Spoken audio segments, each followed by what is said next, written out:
చూడండి, ఈ దివాళీకి మేము ఇట్లా సెలబ్రేట్ చేసుకున్నాం. సింపుల్గా చేసుకున్నాం ఈసారి. మేము డెకరేట్ చేసుకున్నాం. నా బొంతు పువ్వు పోయింది, కింద పడిపోయింది. టెంపుల్కి వెళ్ళేసి వచ్చినాం. టెంపుల్ ఎంత ప్రశాంతంగా తెలుసా. ఇన్నిసార్లు టెంపుల్ పోయినా ఈసారి ప్రశాంతం. అసలు అనుకోలే టెంపుల్లో దీపాలు ముట్టిస్తారు, దీపాలు పెడతామని అసలు అనుకోలేదు.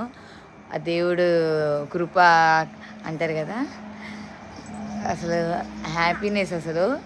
ఇంకా చూడండి, మా ఇంట్లో మేము దీపాలు ఇలా సింపుల్గా పెట్టుకున్నాం ఈసారి.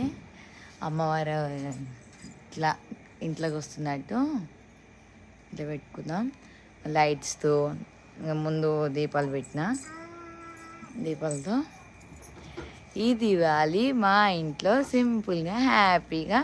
ఇంకా మా క్రాకర్స్ చూడండి, మా క్రాకర్స్ అన్నీ ఆడేసారు. మా మా సాన్వి భయపడుతుంది.